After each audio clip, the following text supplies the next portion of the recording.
want to give any feedback, you do it in the chat. But we will give you an opportunity at the end, once the recording has been stopped.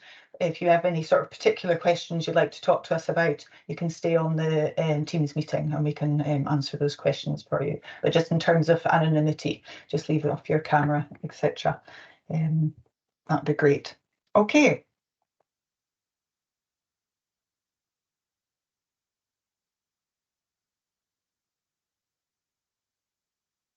Okay, so as I said, I'm Jenny Gray, and this is Rose Nichols. We're half of the EAL team that cover Highland region.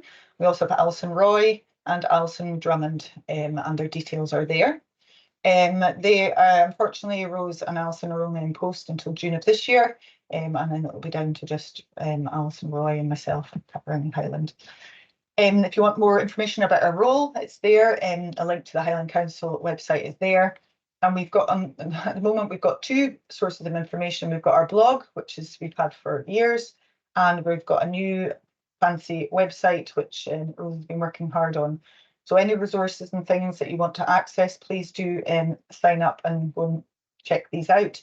And then if you could pass on those details to colleagues and things as well, that would be great. Our idea being that that's going to be a central resource where everyone can access resources to support their EAL learners. Okay, so this is the plan for this afternoon. We're going to do a little bit of theory to begin with, a little bit of background information on EAL pupils. We're going to look at the tools around Google Translate and the tools around read and write, particularly for EAL learners, obviously. We're going to give some time to try them out, to have a little go with them. And then towards the end, we'll have a brief look at some other digital tools that we would recommend using with your EAL learners to support them in class, etc. And at the end, there's going to be opportunity for some feedback and some questions if you've got any questions about what we've covered and or want more information, etc. Okay, so this first thing we're going to do is a little quiz to test your knowledge about EAL learners. So if you go onto the classroom, you will see a link to the quiz. Complete it, submit it, and then look at your score and the answers. And then if has anything surprised you or you learned something that you didn't know before, can you put that into the chat just so we can get a little bit of feedback? Okay, it's going to it should take about 8 minutes, so you've got plenty of time, and then we'll carry on and we'll have a little discussion about the results.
I should have said, if you do get finished sooner than that, please just let us know in the chat so that we can stop, since we've only got a couple here. We might not need all the time.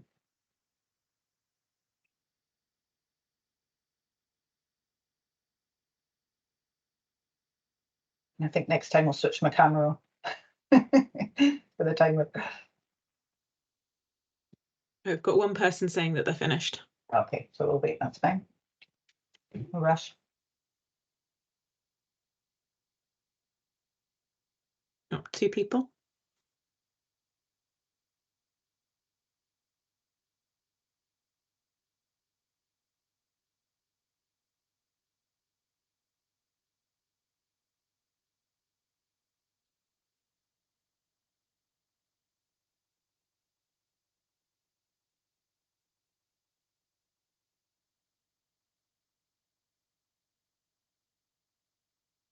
That's everybody saying they're finished now.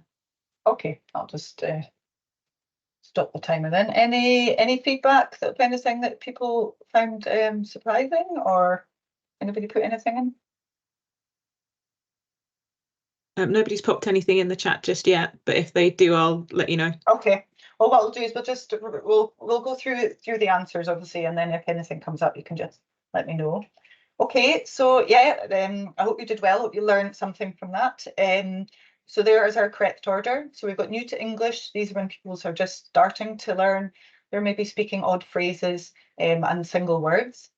Early acquisition is when they're starting to put these words into sort of really short, basic sentences, using some verbs and some usually very simple and basic grammar. And at that stage, their vocabulary still is at the common and everyday words. Developing competence, they begin to sort of increase their the range of tenses that they're using, and they might be starting to put in a few topic-related vocabulary in there. And then competent is a stage where again their tenses have really expanded, a lot more different grammar and structures used, and there's definitely some topic vocabulary being used in there. And that's the stage when pupils do sort of best in terms of exams and things, because they've got that level of language to access the curriculum properly. Okay, and then obviously it's fluent when pupils are speaking equally as well as pupils that have English as their first language.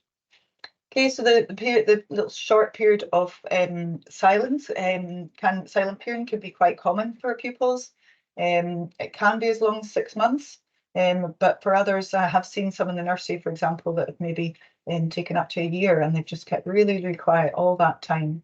If there are any concerns, you would then look at other methods of communication. They're communicating in other ways, and it all depends on the confidence of the learner. So the 5 to 6 years is often quite a shock to some people to think that it could take 7 years for pupils to achieve that fluency in English in order to achieve their academic to get to that academic level. So that's the whole of primary school for a lot of pupils. So, you know, when they're coming into secondary, they've only just got there. If they come later in primary, they may not even be there into secondary school. So it's really worth bearing in mind that it can take a very long time to get that academic language. Social language, as in question 4, is the one that they need to talk comfortably and with their peers.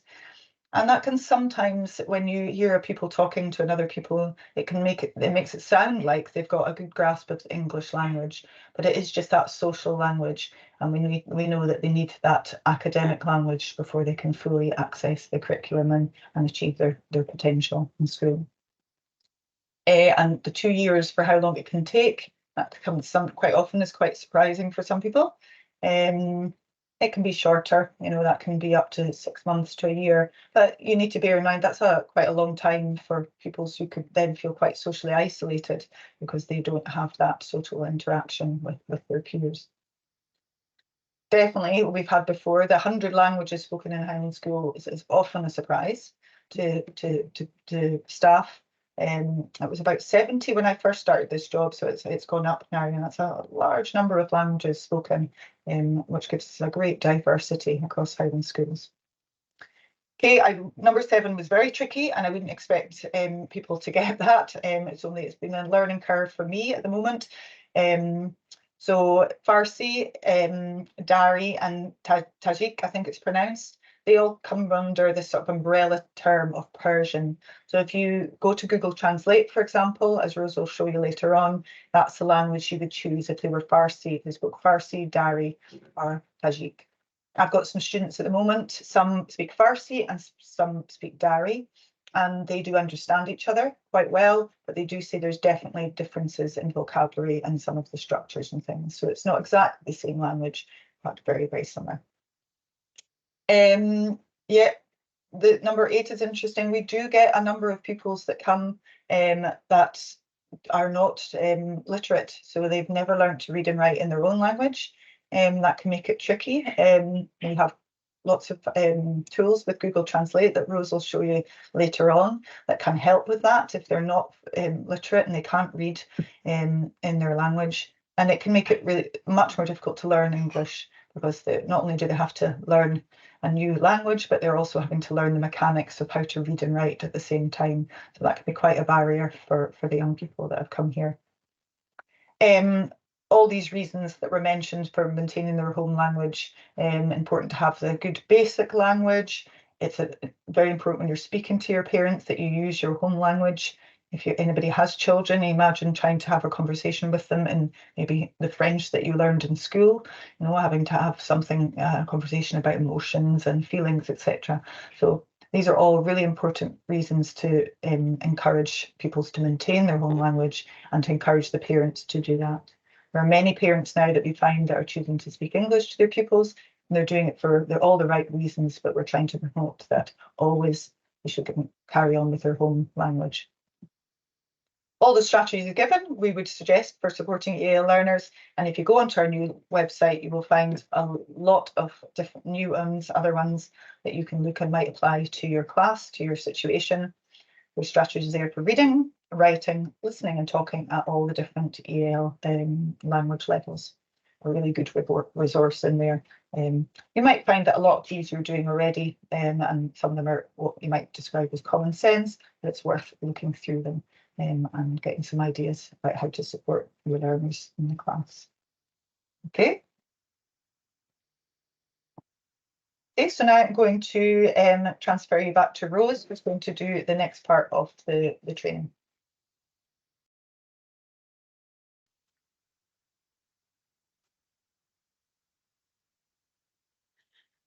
Thank you. Jenny, can you just make sure that everyone can see my screen just now? Yeah, it looks fine. Fantastic. So I'm going to talk about Google Translate, which I'm going to assume everybody has at least heard of, if not tried it out and used themselves, and it is an absolutely fantastic translation tool. Most of what I'm going to go through is translating documents, slides, and websites. Translating whole documents and slides and websites is something that we usually only recommend for new to English pupils for their first few weeks or maybe possibly months at school. And then as the pupil develops, we'd really be encouraging them to start translating simply the words and keywords, or maybe phrases that they don't understand instead of the whole document or the lesson. We'd also ask staff to remind pupils, as you can see, to bookmark the Google Translate website or to download the Google Translate app for Chromebooks.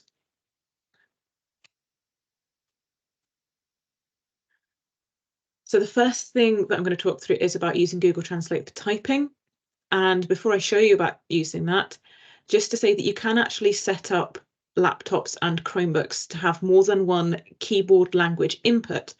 So what I mean by that is you can have the pupil's native language set up on the Chromebook. So if they pressed Control and space, they can switch between the languages. On laptops, it's slightly different. You have to press Left, Alt and Shift, and you should be able to see on my screen that I'm switching between English and Scottish Gaelic because they're the only two languages my laptop is set up for at the moment. You can get stickers for keyboards, which you can purchase off Amazon or other sites, and they are quite cheap. And we have a video down here about how to add languages to the Chromebooks rather than going through that today. And we've got another one on setting a Chromebook up for a new EAL student. Just as a little bit of a side note to Google Translate, but still talking about languages, we would ask that Chromebook operating systems are kept in English. So by operating system, I mean when you go to start or when you open up Google that the language is in English. And this is just primarily because when pupils have an issue with their Chromebook, which 9 times out of 10, they will come across an issue with their Chromebook at some point, staff aren't able to help if they have changed the Chromebook language settings to a language other than English.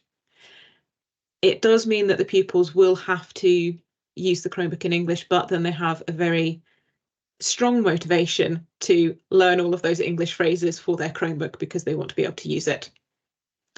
So Google Translate by typing. Google has over 133 languages available for text. You can see I've got my website, Google Translate website open here. And if I start typing, it will automatically change it to whatever language I've chosen, my target language. And I can simply change languages here. As you can see, there are 133. If I want to have this read aloud to the pupil, I can click on this sound button. Двері зачинені. And it will read it aloud. So this is useful for those pupils who, as Jenny said, are maybe illiterate in their own language, but have an understanding of spoken language for their native language. The next part of Google Translate is translate by voice. This is especially useful for those pupils that are illiterate in their own language, because they will also be able to speak to Google Translate and have it translate to English. It is more limited than text. There's less than 133 languages, but we do have some other alternative translation services, which I'll talk to at the end. So I come back to my Google Translate website, and then what I'm looking for is the microphone. So if I click on the microphone, you can now see it's telling me to speak, and my picture has now changed to a square stop button. So usually you should stop this when you finish talking, and then it will process what you've said and automatically translate it. Again, if your pupil is illiterate, you can then use the listen button. Тож якщо я натисну на мікрофон, ви... And it will start reading out what you've said to the pupil in their own language. So it is pretty accurate. We've been testing it out in lots of different schools.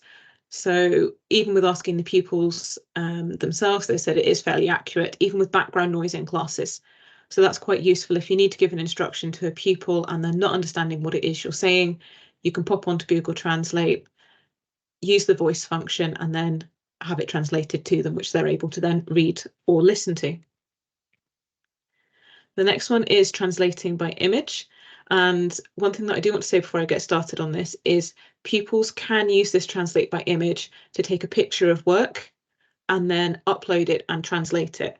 So most of these tools that we're showing you, we're wanting the pupils to be using these.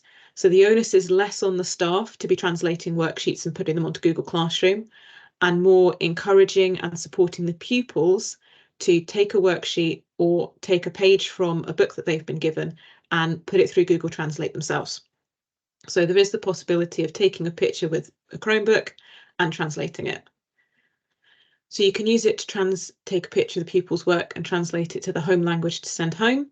As I said, photos of textbook pages. And there is an option for Google Lens, which I'll show you. So again, I come to my Google Translate website. Instead of being on the text function, I now want to go to images. Frustratingly, the drag and drop isn't working. We're still trying to find a solution to that. So when you want to translate an image, you have to go to browse your files. I'm going to choose this picture to translate. Now, before I scroll down, you can see I've got it set to show me the original. I can take this off and only have my translated copy. But if you want to have pupils work in pairs, this is a very easy way for you to be able to pair up native and non-native speakers. You're also able to copy the text if you want to put it into a Word document or a Google document, and you can download the translation. One point I do want to make while I have this up is that it does translate pretty much everything in the image, but you'll see if I come down to the very bottom, it doesn't always pick up everything. So you might need to check in with the pupils every now and then or have a quick look to make sure that they are understanding everything. So as I said, there is a way with Google Lens. if you open a new tab in Google, alongside your search bar, you've got your microphone to do a voice search, you have this little picture of a camera. That is Google Lens. So you can search by image and upload a file, and it will do exactly the same as translating through the website.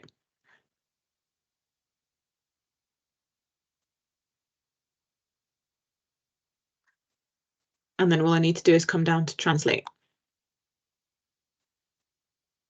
So as you can see, it presents it slightly differently. And you might find that some pupils prefer doing it through Google Lens and some pupils prefer doing it through Google Translate. They do have the option to listen to the English here. And you might need to just sort out the languages. So mine's tried to translate it from English to English. Let's change that to Arabic. There we go. So now we've got the option to listen to it. 3.7 كلمة. And we'll start reading it out.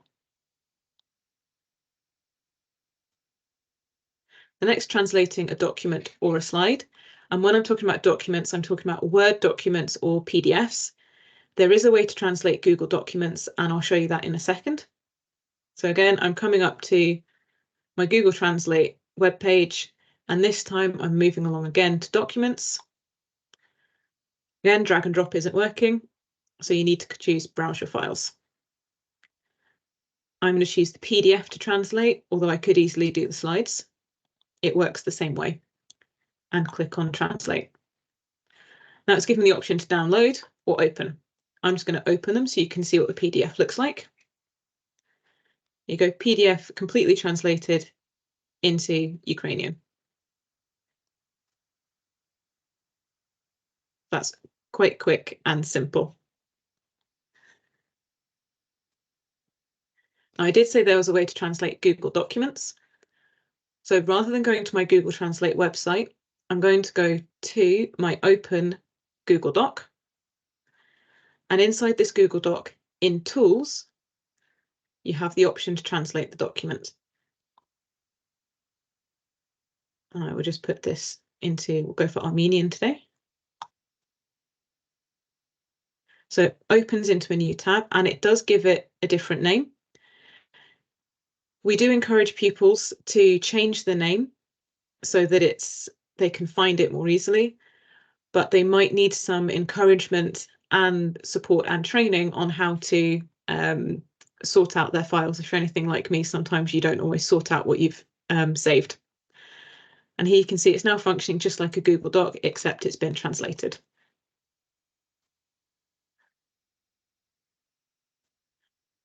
Now, translating a website. There are two ways to translate a website.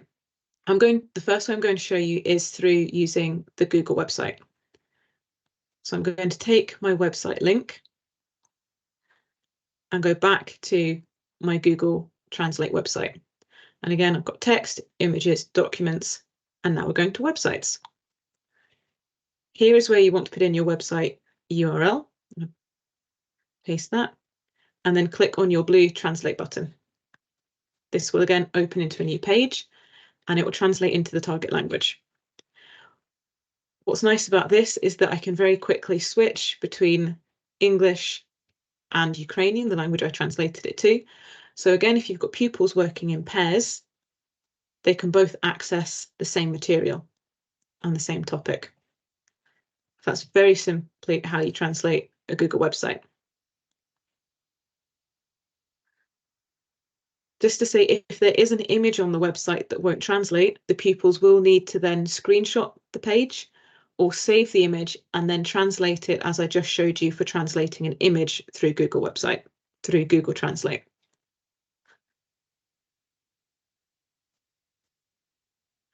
So now I'm going to show you about the Google Translate extension, which I find quite useful. To find your extensions, you want to come up to your search bar, and then along the right-hand side, you will see all of your extensions. So currently I've got Read and Write, Orbit Note, and Gmail pinned, and I'm going to show you how to pin Google Translate.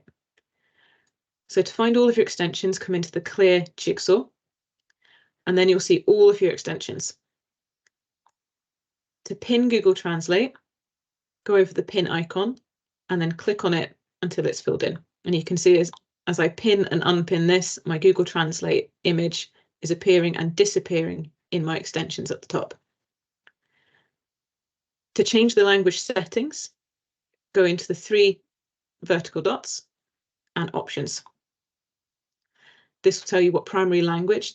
Primary language is the language you're wanting to translate it to. And again, it's got a lot of options for you. Now, the pop-up translation is how the extension will work. So this extension will work on websites, slides, Google Classroom, and Google Forms. And there's 3 different ways that it can help you. I've currently got mine to display an icon I can click on. So if I go into our website once more,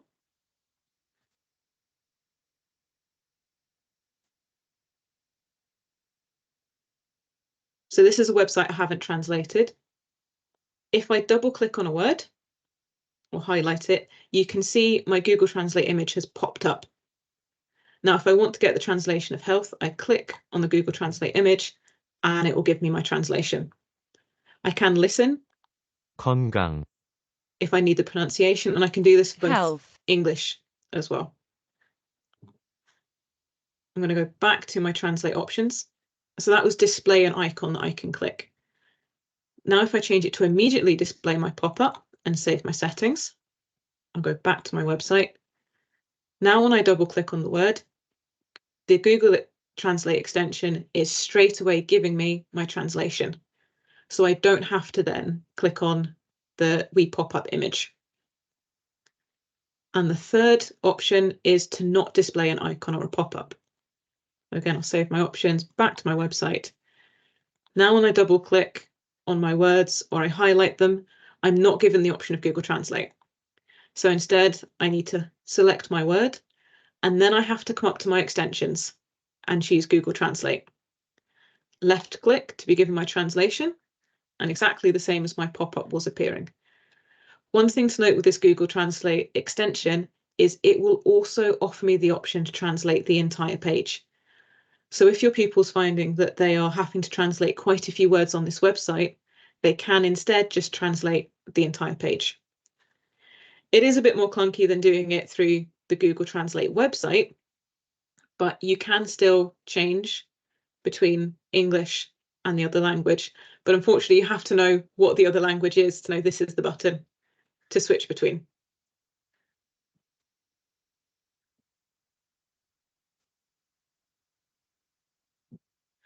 So now it's time for you to have a go yourselves. So if you head back to the classroom and go to the classwork, you will see that I have popped in 4 different assignments. So it's have a go at translating by voice, try translating a slide, pinning and trying the Google Translate extension, as well as translating a website. So I'll give you 5 minutes to go and have a try at that. But as before, if you find you finished early, just pop in the chat that you finished and we'll move on to the next part of the session. And if you have any questions or queries or you can't remember how to do something, just ask in the chat and Jenny or myself can help you.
So I'll just stop everybody there because that's our time up.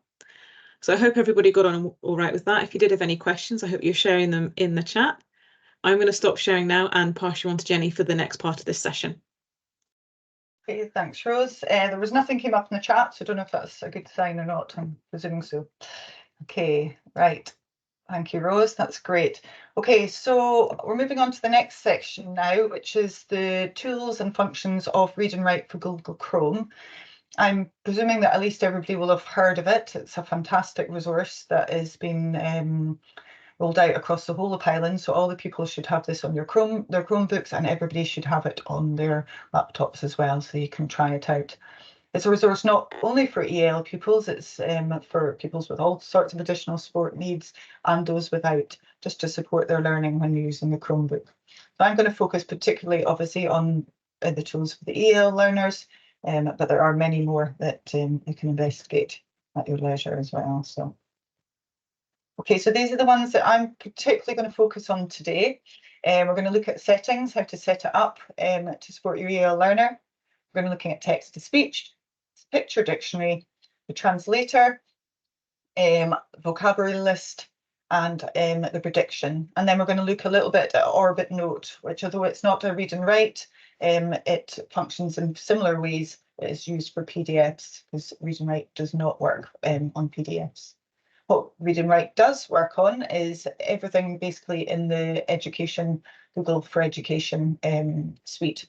So Google Classroom, Chrome Pages, Google Slides, Google Docs, etc. So all the tools that we talk about, I talk about today, are all available on all these different parts of the suite.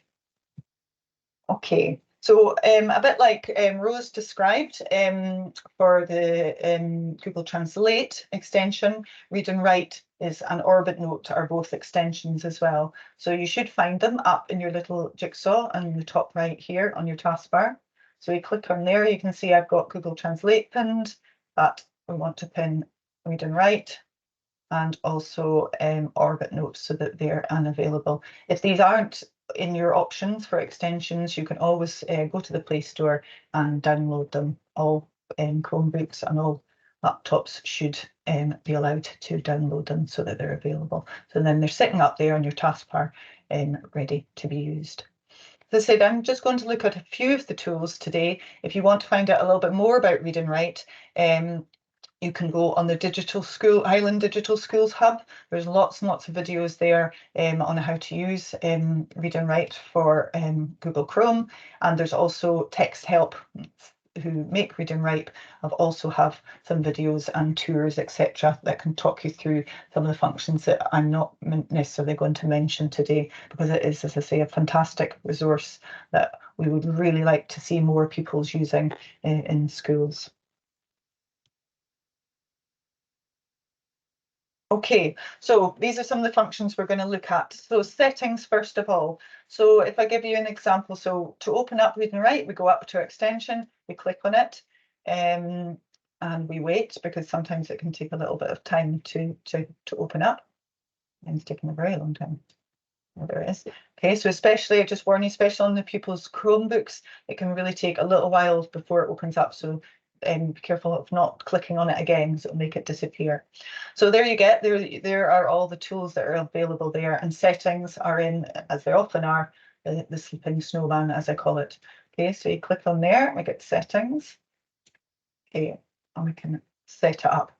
So there's lots and lots of different voices. So one of the functions is a reader. So the pupils often have very particular about what kind of voice they would like. But as a sort of default, I would sort of be encouraging the Scottish voices. So there's 4 options there, and down there under English. So I usually go for Fiona, but the pupils themselves might prefer maybe to have an American voice or something. So whichever they feel more comfortable with. You can adjust the speed, and I would always just reduce it down just a little bit. I find it's a little bit fast for EAL learners. Obviously, the slower you speak to an EAL learner, the easier it is for them to understand. So if they've got someone talking really fast, like I am, it can be quite tricky for them. I have chosen this option here to speak on every word, and I'll show you a little bit later why I've chosen that. You can have the option of speak on each sentence, and then you've got your translation, so you pick the language, the pupil's first language. I think I'll just leave it at Arabic. Okay, so that's your settings there. Close that down. Okay, text to speech is the next one. Okay, so we've changed the speed, we've changed the voice, and we've chosen speak on every word. So I'll show you how that would work. I'm going to do it on a web page, but again, you can do it on a Google Doc, Classroom, etc. Everything from the Google Suite. Okay, there's two options here. We've got one here, which is called hover. And that, as it sounds, you hover to read it out. So if I just click on it, and then you hover over the word, and then you wait. All living organisms are made of small units called. Okay, and it will read out that bit of text that the pupil wants to read. Examples of multicellular organisms include animals and... Okay, so we're going to take that off. If pupils don't like that, because as you can see, it can also often mean they're going to highlight something and it reads it out by mistake, they can just highlight rather than hovering.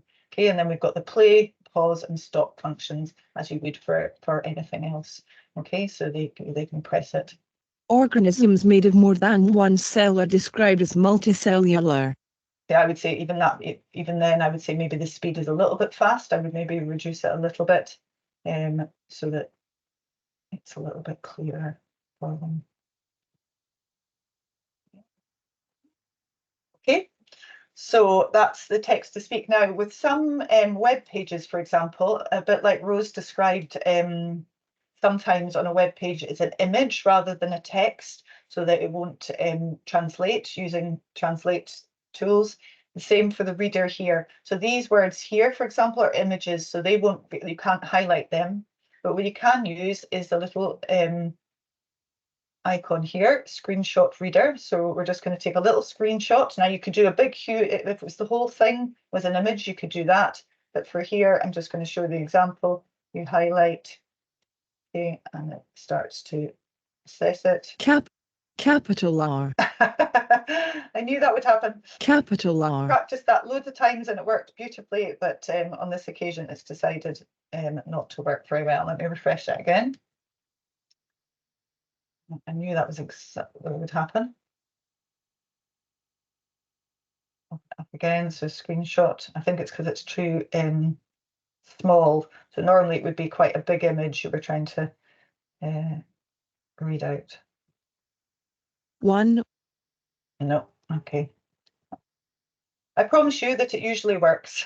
That's all I can say. I'm not going to keep trying. So yeah, so that can be, it is a whole page is an image, and you can't highlight the text. You can use that and it functions better if it's bigger, I think, because it's so small there, it's not working. I'm just going to refresh that there. Okay, so that is the text to speak tools there, the reader. Okay, but you've also got one as well, so which I can demo on here. So as the pupil is typing, so that was the function in settings. I'll just show you again. In settings, got speech. I've chosen speak on every word, okay, which is an option that you can do. I'll show you. So if the pupil, again, is literacy is not very good, they can be typing words, and it Can you help me, please? okay, so they can have whatever they've read out, so they can hear if it sounds okay or not. And the options that were showed there, I have it read out after every word, but the student might prefer just to have it out, have it read out after the sentence to hear back, to hear if they've written it correctly and if they were happy with it. So that's the text to speak functions. Okay, we're now going to look at the picture dictionary. Okay, so if you go back to, we'll go back to this page again, open up the tools.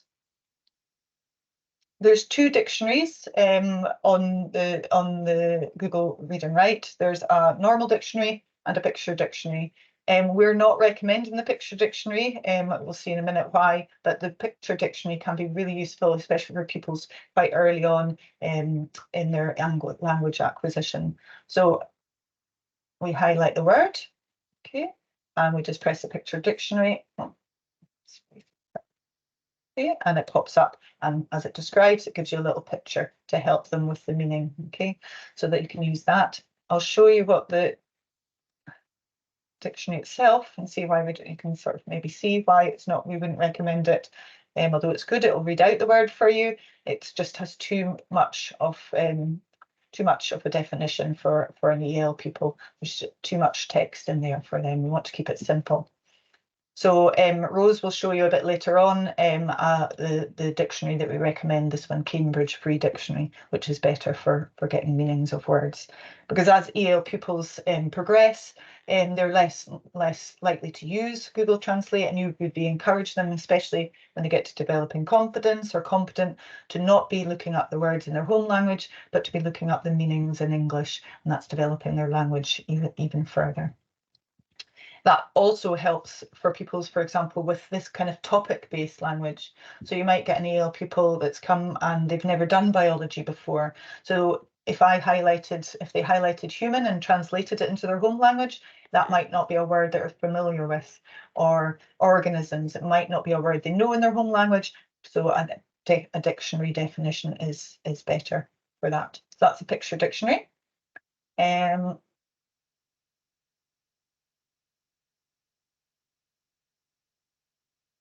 Okay, going to look at the translator next. So obviously, Rose showed you a fantastic resource in Google Read and Write, but if the pupils would prefer to have a translator all in the same menu, they can use the translator that are here. Not quite as many languages, only 90, and not all of them have a reader function, but still there's quite a lot there. So exactly like with Google Read and Write, they highlight the word that they want to translate.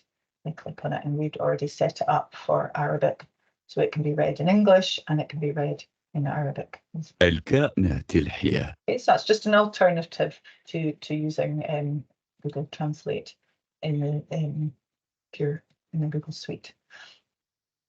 Okay, a vocabulary list we're going to move on to next. I think this is a great resource, not just for EAL pupils, but it would definitely be those that are maybe a little bit further on in their language acquisition, and they're reading a lot of this text, but there's quite a few words they don't know the meaning of. And what they do now is they're going to highlight the words that they don't know, and we click on the highlight, choose any colour you like.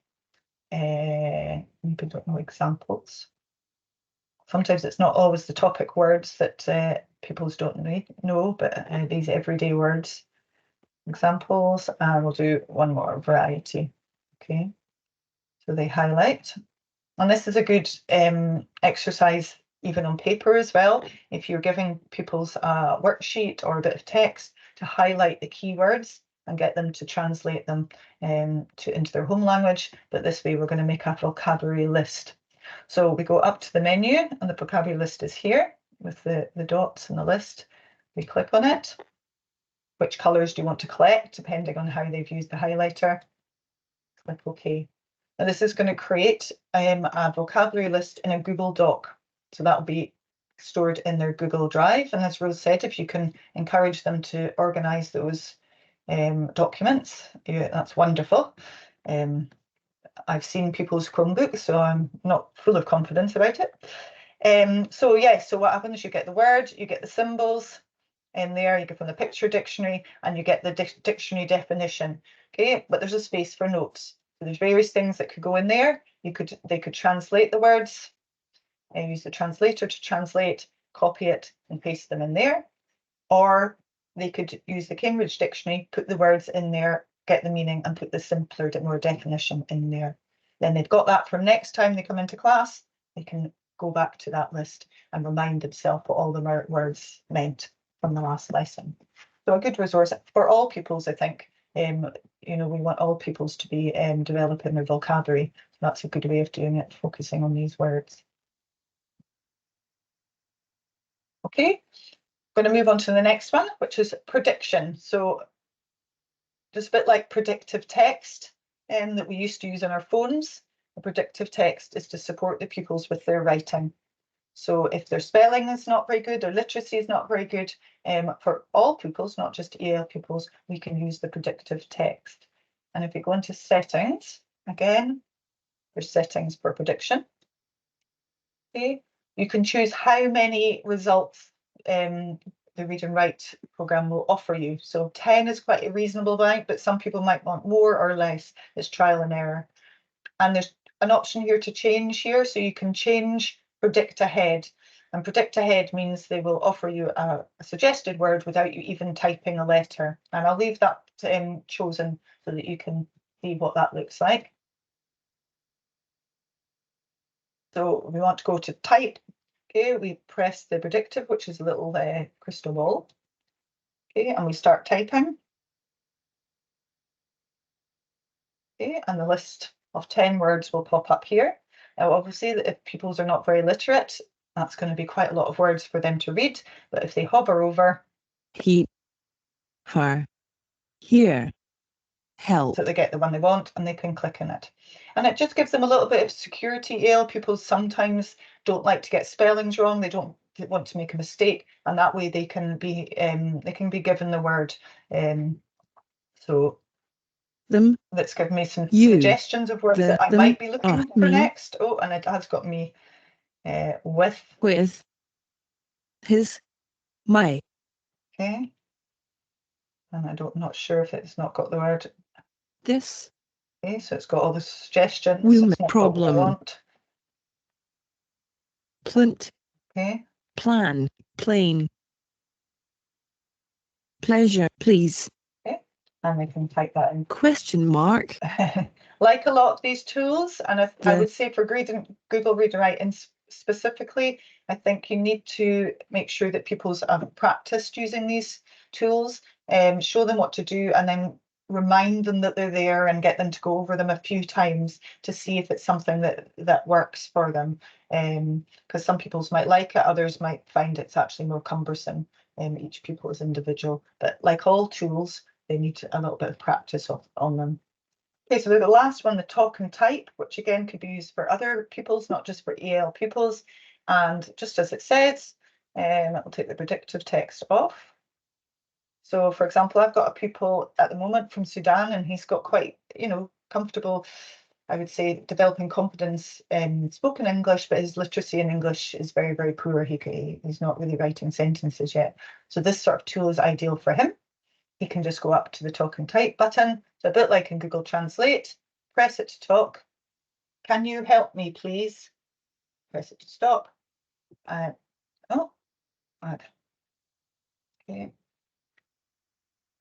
And then they can have it read back to see if it's what they might say. Can you help me, please? Press. Okay, they say that was not right. Okay, can you help me, please? Please. And they can change it. So I think hopefully it would give pupils that haven't got much literacy a chance to communicate, to use Google Classroom, etc., to type something in, to use it in Google Docs, etc. That is a tool, definitely, the talk to type. That's one that a pupil does need a little bit of practice with. And obviously, if you've got EAL pupils maybe with really strong language accents, it might be harder to pick it up. But it's fairly accurate. I've had some pupils that have used it with quite good success. So that's the talk to type. I just want to mention one more that's kind of not in this list. If we go on to here, you see this one here. It's called Rewordify. So if you have a look there, and what that does is it looks for words that it thinks you might find difficult, and it gives you a meaning and a simpler, more definition of what it means. So you can see there, it's changed to a group of similar living things. So if I take it off, species, it's changed to a group of similar things. Now, I've chosen a website from BBC Bitesize, which is always very nicely done and very well organized. But if you imagine you had a much longer text with more advanced vocabulary, that would work quite well. So that can be used as well. And there are lots of other functions, but as I say, we're not going to go through them this afternoon because but feel free to explore them if you want to find out more. Okay, so just a quick orbit note. So as I said, the one thing that Read and Write doesn't do is you can't use these functions in a PDF, and lots of teachers, often the resources are in a PDF format. So if you put them in the classroom, you need a way for the pupils to be able to use these tools on them. So orbit note, same as Read and Write. You've got a little extension that's up there, which I've pinned. And what we've found that is if you put a document, a PDF on a classroom and they open it up, it seems to automatically open it on Orbit Note if you've got the extension. If you had a PDF in your Google Drive, for example, you would open it up and then it would give you the option, it would say open with, and then it gives you a few options and you would choose Orbit Note, and that would allow you to get these tools that we've got here, which says similar to Google Read and Write, but not identical. So if we go to the little hand there, that's the speaking one, you have to press that one, and then you can highlight what they want to be read. In this week's edition of the Animal Times, we are going to be focusing on the bald eagle. It's a little bit different. It's kind of, you've got to switch it on and then you've got to switch it off again when you're not using it. So the same as in Read and Write. Okay, we've got the translation as well. So you can see I've translated a couple of words exactly the same. You highlight and you press the translator. Okay, and then pupils can annotate their document if they want to. So I could copy it, create a text box, which is the T one here. I found this a little bit clunky, but it does work. Okay, you can create the text box or the translator. Okay, so and then they can paste that in. And you can see you've actually got some of the functions there for reading it, for predictive text, and you've got talk to text as well. So they don't need to actually copy and paste. They could actually just write. They could read something out or type something of their own in there. Okay, so we're going to drag that and put that above the word that we were translating. Okay, and then you can see I've done that a few times with some words. Or which we also encourage is, if that's printed off, we'd encourage pupils to highlight the words they don't know and write them themselves, look them up in Google Translate and write them in above so that they look back on them next time. It's a really good exercise to help them to learn the new words and to retain them for next time. So that's Orbit Note, opened up in Orbit Note. And again, there are other tools in there, but those are the main ones we wanted to show you. So there's a vocabulary list option there as well, and the highlighter. So that's one of the tasks I'm going to get you to do, is to do that. So quite a lot of information there, a lot of tools. So just like with Rose, what I'd like you to do now is to go back onto the classroom, and you'll see we've got Read and Write for Google Chrome. I've got 3 activities for you to do. I'm going to set the timer, I think probably for maybe 6 minutes, because it's a little bit take a bit longer to use those tools. Got any problems? Please put something in the chat. But see if you can get through those 3 things to practice using those tools yourself. The link, yeah, and then come back and let us know when you're finished. That would be good. So if you put in the chat that you're finished, then we'll know when to come back. Okay, but I'll leave it for 8, and then but we can let me know when you're finished.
Okay, there's a minute left. I don't know if, have you had any note of people being finished, Rose? No, I've not had any messages in That's the chat fine. about people being That's finished fine. yet. Yeah, I think there was quite a lot to it, and so give them full time.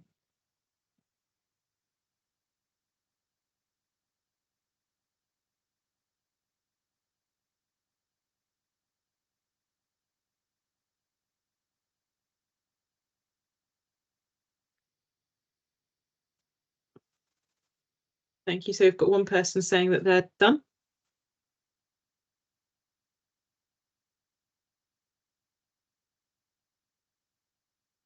There's no rush because there's only a couple of us and we're in good time, which is good. Gonna get finished in time.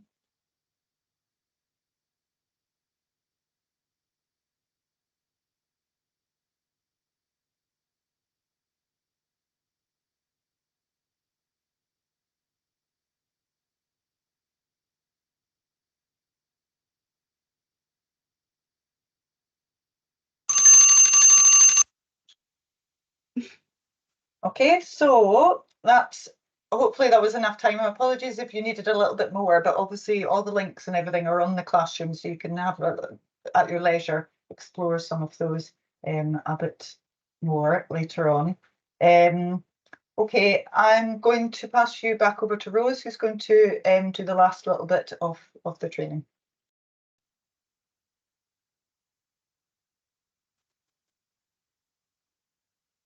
So I'm just going to talk about a couple of other useful apps or websites. So you can see on the slide, we've got some here. So the first one I just want to talk about is YouTube. Obviously, a lot of people know about YouTube and that it does have the option for subtitles. Most of the videos have subtitles in English, and these are actually really useful. We do know of one pupil that pretty much taught themselves to read English through watching videos with the subtitles. Not high level, advanced fluent English, but they are able to read words with digraphs and blends that caught us a bit by surprise. They also have videos where they can have subtitles in other languages. So if you have a video that you'd like to share with your class, it's always worth checking or encouraging the pupils to check in the subtitles to see if their native language has the option for subtitles. There is one point to bear in mind, though, in that a lot of the subtitles are added to by the community.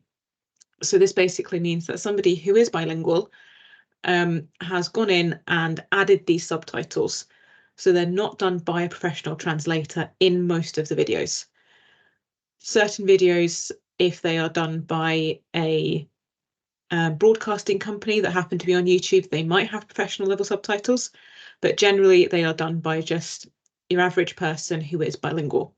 So there could be some inconsistencies and some errors with the translation. The next two I'd like to talk about, Say Hi and DeepL. These are two other alternative translation services. Say Hi is an app, and for the moment it's on mobiles and tablets.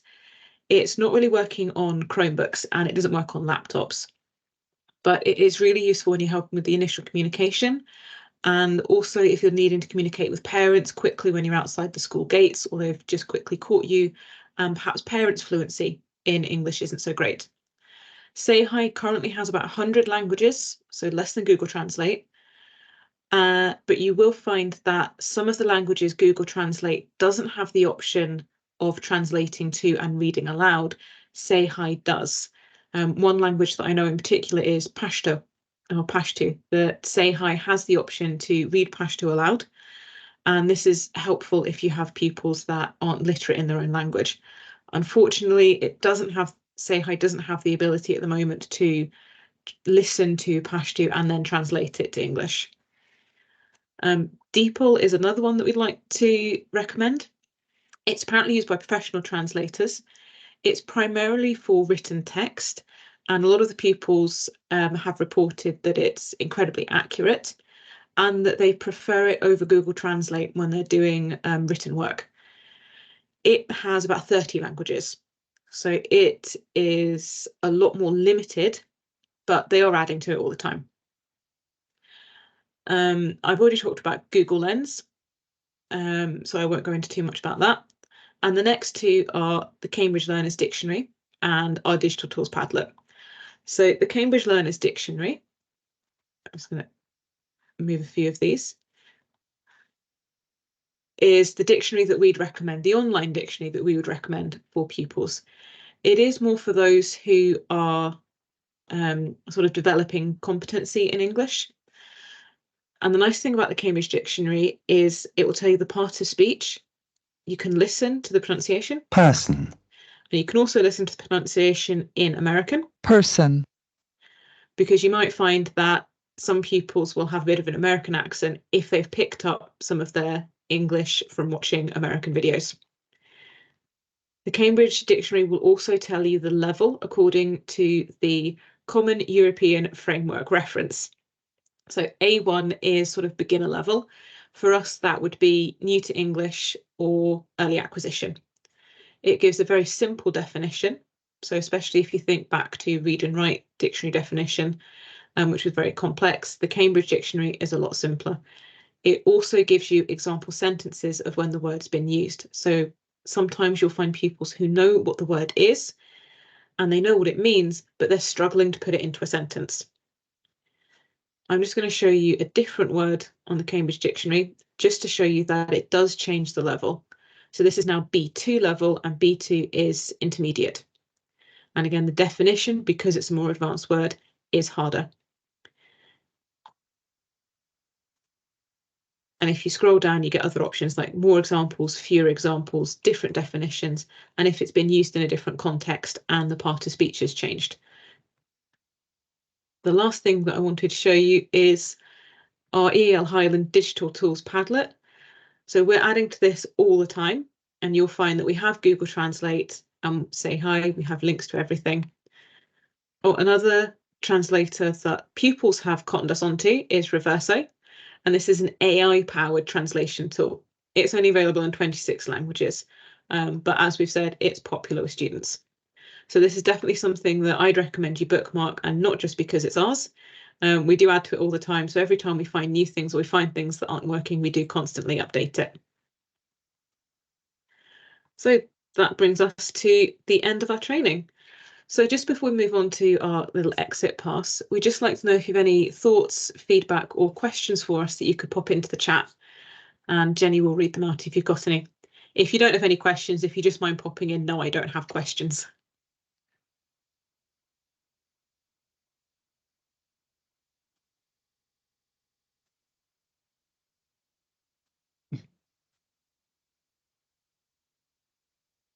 It looks like no questions.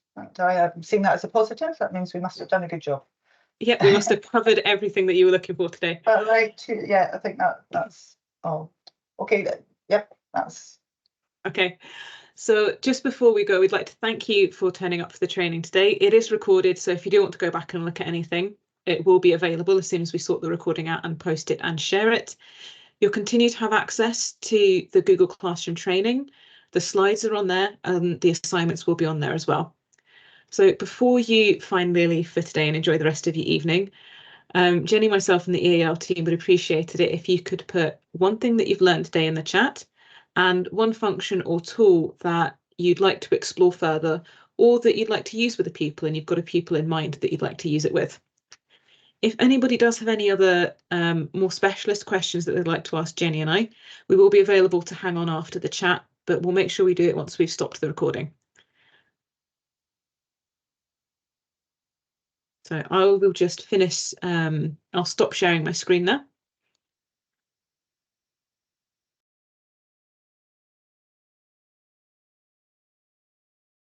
Oh, we maybe stop the recording now, Rose? Yeah, I think I'll stop the recording.